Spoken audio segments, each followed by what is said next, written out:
Morning YouTube, this is Dan at Zombie Nation. Today I am smoking my Peterson again, 303 with a P-lip and some Sleepy Hollow inside. If you've never tried it, get a hold of Strauss & Company. It's pretty good. You have to call them by phone though.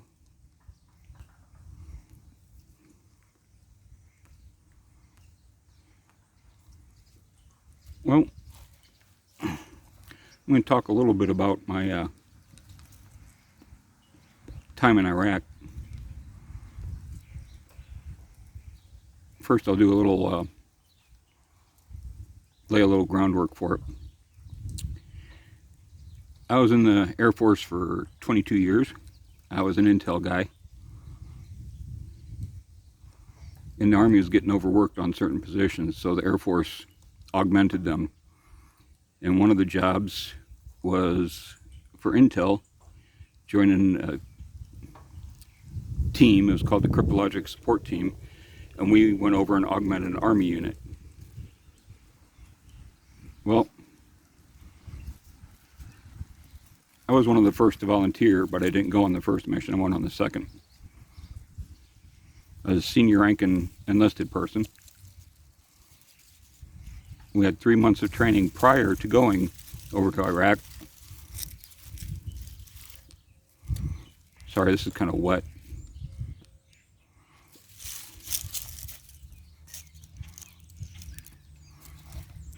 We had some training, and the last of the training was at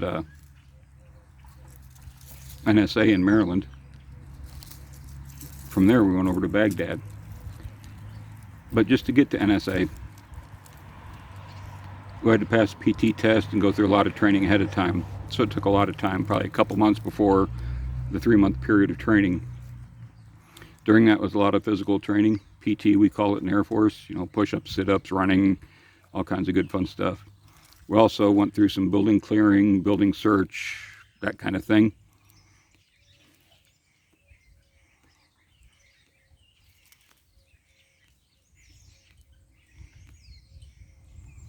And I qualified on a national range as marksman, left-handed, which is a different story. I am right-handed, by the way. So we go to Iraq. To get to Iraq, I started off in Alaska. Had to make my way down to Arizona for some training.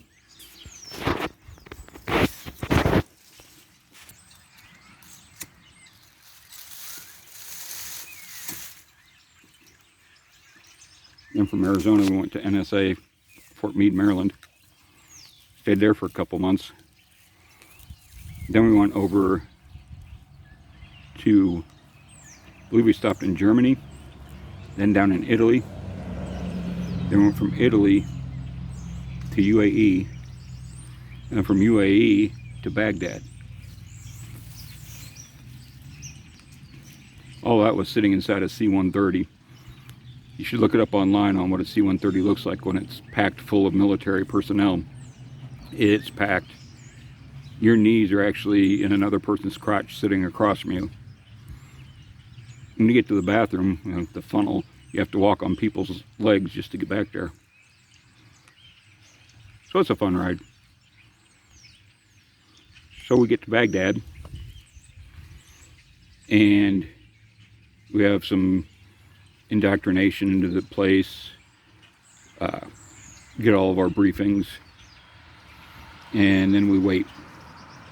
We need to catch a Black Hawk down to where we're going to be working at, which is a forward operating base south of Baghdad. And we wait, and we wait, and we wait. I think it was 4 or 5 days.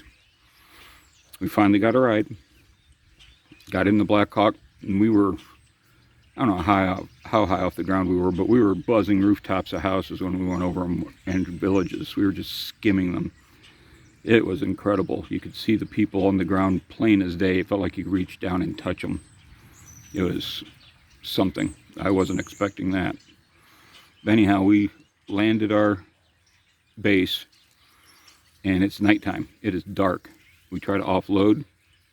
We get our bags, get our weapons, get everything squared away, and we are walking to our temporary housing.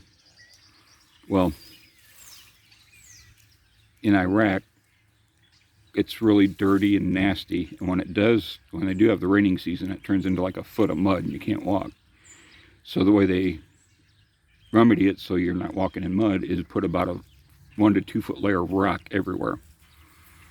And walking in rock isn't bad, but you've never really walked in rock until you walk in 1 to 2 feet of it everywhere on the base. It's hard to get used to that. So anyway, we get down to the base. It's dark, middle of the night. I think it's 12:30, 1 o'clock in the morning. Get to our temporary places, and as soon as we get to our temporary housing, boom! Sounds like a mortar attack. We went run into our shelter. And as we were in our shelter, we look around, and everybody's just walking.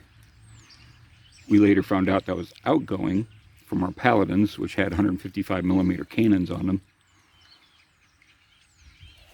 And it's quite the experience. Woke up the next day. I believe it was about 120 some in the shade. We had air conditioning housing, but I still woke up in a pool of sweat with an air conditioning vent blowing right on me. It was different. So that was my first day in Iraq. I'll talk about some more later on. In fact, I'm going to do a little mini series on my little experiences. I'm going to go look in my journals too, pull some information out of those, and maybe read some entries to you. Strangely enough, ever since I left Iraq, I've wanted to go back. Gave you meaning, gave you purpose, teamwork. Everybody was working together, or at least sometimes we had to force people to come along with the team, but hey, it's the military. Anyway, take care, guys. Hope you have a great day. Enjoy your weekend. Here it's beautiful. And I'll see you later.